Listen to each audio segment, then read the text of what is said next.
जय श्री कृष्ण। स्वागत है आप सभी का मेरे भक्ति भावना यूट्यूब चैनल पर। आज मैं आपको अधिक मास के 10वें अध्याय की कथा सुना रहा हूँ। कथा को पूरा सुने। इस कथा के सुनने से पुत्र और धन की प्राप्ति, सुंदर पति की प्राप्ति और घर में हर प्रकार का सुख होता है। दुर्वासा ऋषि ने द्रौपदी को यही बताया था, जो पहले जन्म में ब्राह्मण की पुत्री थी। ऋषि कहने लगे, हे सुंदरी, अब से तीसरा मास पुरुषोत्तम मास आएगा। यानी दुर्वासा ऋषि की उस कन्या ने, जो ब्राह्मण की कन्या थी, अकेली रह गई थी, ब्राह्मण ने शरीर त्याग दिया, तो उसने दुर्वासा ऋषि का आदर सत्कार किया। तो इससे दुर्वासा ऋषि बड़े प्रसन्न हुए और उसने दुर्वासा ऋषि से कहा कि प्रभु, हे ऋषिवर, मैं बड़ी दुखी हूँ। ना मेरा पिता है, ना मेरा भाई है, ना मेरी माता है, और मेरे मन में जो प्रश्न चल रहे हैं उन प्रश्नों को शांत करने के लिए कोई उपाय बताइए। तो दुर्वासा ऋषि कहने लगे कि आज से तीसरा जो मास आएगा वह पुरुषोत्तम मास आएगा। उसमें स्नान करने से मनुष्य दोषों से छूट जाता है।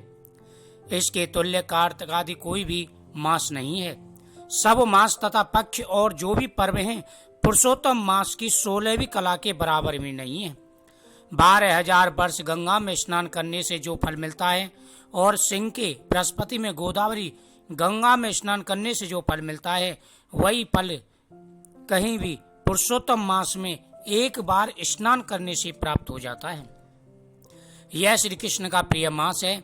इसमें स्नान, दान, जप आदि करने से सब मनोवांछित फल की प्राप्ति होती है। इसलिए तुम भी पुरुषोत्तम मास की सेवा करो।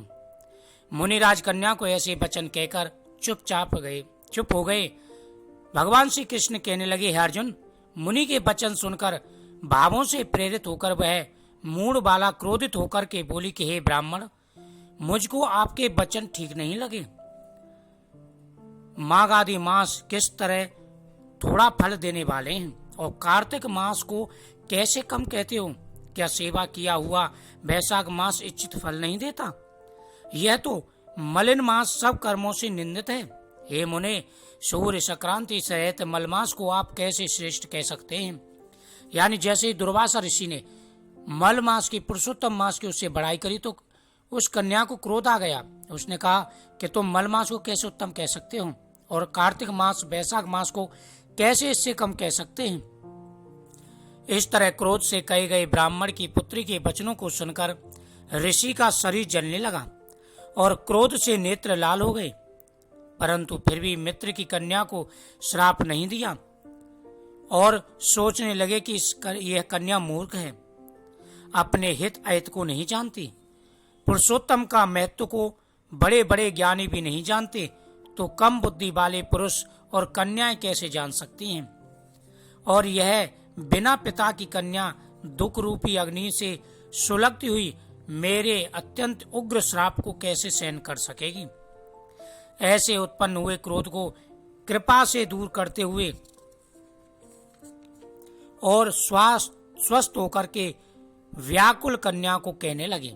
यानी जैसे ही उस कन्या को क्रोध आया, क्योंकि सामने दुर्वासा ऋषि से, और दुर्वासा ऋषि क्रोधी हैं, अगर कोई थोड़ा सा भी गलत बोल दे तो दुर्वासा ऋषि श्राप देते थे।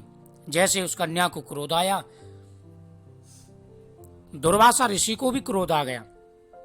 दुर्वासा ऋषि कहने लगे कि मैं इस कन्या को कैसे श्राप दूं? पुरुषोत्तम मास के महत्व को बड़े बड़े ज्ञानी और ऋषि नहीं जानते, तब यह मूढ़ वाला कैसे जान सकती है? अज्ञानी पुरुष हो या कन्या, स्त्री, कोई भी हो, पुरुषोत्तम मास को नहीं जान सकते जब तक उनको ज्ञान प्राप्त ना हो। ऋषि ने कहा, अगर मैं इसे श्राप दूंगा तो यह श्राप नहीं सहन कर पाएगी।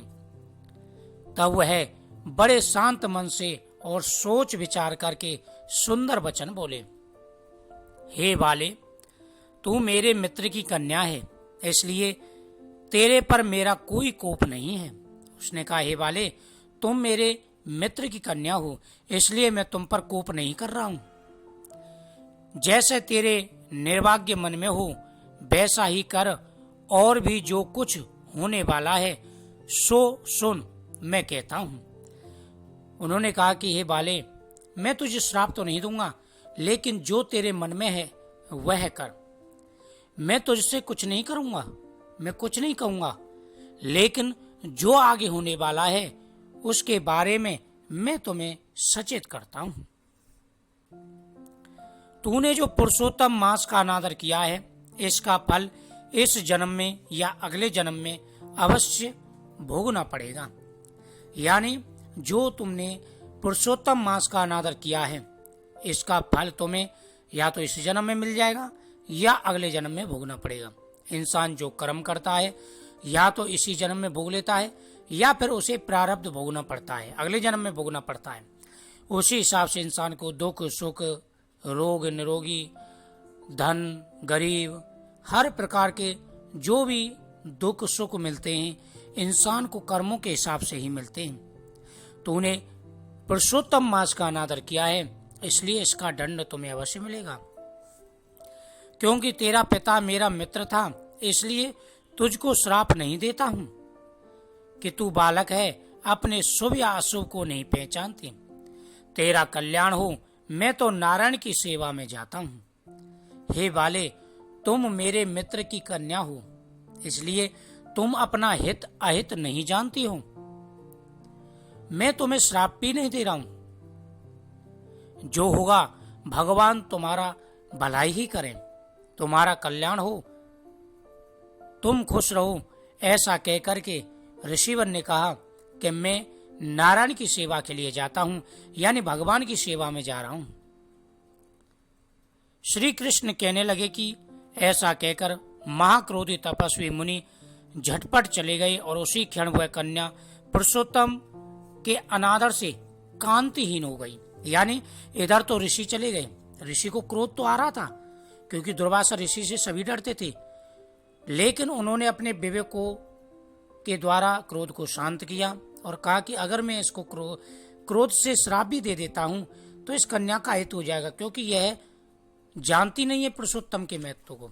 और बड़े बड़े ऋषि मुनि भी पुरुषोत्तम के महत्व को इतनी जल्दी नहीं जान पाते, यह कन्या कैसे जान पाएगी। उसने कहा कि हे बाले, तुम्हारा कल्याण हो। ऐसा कहकर के ऋषि वहां से चले गए। जैसे दुर्वासा ऋषि वहां से गए, उस कन्या का जो शरीर था वह कांतिहीन हुआ, पहले तेज था वह नितेज हो गई पुरुषोत्तम मास के अनादर करने से, और अपने मन में विचार करने लगी कि तत्काल फल देने वाले पार्वती पति श्री शंकर की आराधना करूंगी। और उसने अपने मन में दृढ़ निश्चय कर लिया कि अब मैं भगवान शिव जी की आराधना करूंगी, भगवान शिव जी ही मेरे दुख का निवारण करेंगे। पार्वती पति शीघ्र ही प्रसन्न होंगे और मेरी हर मनोकामना पूरी करेंगे। मैं जाकर के उनकी आराधना करूंगी, उनको प्रसन्न करूंगी, उनकी सेवा करूंगी। ऐसा निश्चय कर अपने आश्रम में महान तप करने की इच्छा करने लगी। सूत जी बोले, वह बाला प्रबल मुनि के वचनों को निंदित कर तथा बहुत फल वाले विष्णु और ब्रह्मा को छोड़ अपने वन आश्रम में केवल शंकर जी की पूजा करने लगी और उसने अधिक मास का अनादर किया। इधर भगवान विष्णु की भी अवज्ञा की और उसने भगवान शंकर की आराधना करनी शुरू कर दी। उसने कहा कि मैं अधिक मास जो है इसको झूठा साबित करूंगी और यह अधिक मास वर्जित है, इसमें कोई भी शुभ कार्य नहीं किया जाता। इस प्रकार से श्री सूत जी कहते हैं, वह बाला भगवान शिव जी को प्रसन्न करने के लिए अनेकों प्रकार से भगवान शिव जी की आराधना और सेवा करने लगी। इति श्री अधिक मास 10 अध्याय संपूर्ण। बोल राधा कृष्ण भगवान की जय। तो इस कथा के श्रवण करने से हर प्रकार की मनोकामना पूरी होती है। इस कथा को जरूर श्रवण करें और आने वाले समय में आप जो भी मनोकामना बोलेंगे भगवान कृष्ण वह मनोकामना आपकी पूरी करेंगे। यह जो महीना होता है 3 साल में एक बार आता है, बड़ा ही पवित्र महीना होता है। इस महीने में गौ माता की पूजा, विष्णु भगवान की पूजा, सूर्य देव को अर्घ देने से माता लक्ष्मी जी प्रसन्न होती हैं। गौ माता की सेवा करने से घर में माता लक्ष्मी का वास होता है, आगमन होता है। हर मनोकामनाएं पूरी होती है। तो मुझे उम्मीद है आपको ये कथा अच्छी लगी होगी, तो कथा को जरूर श्रवण करें।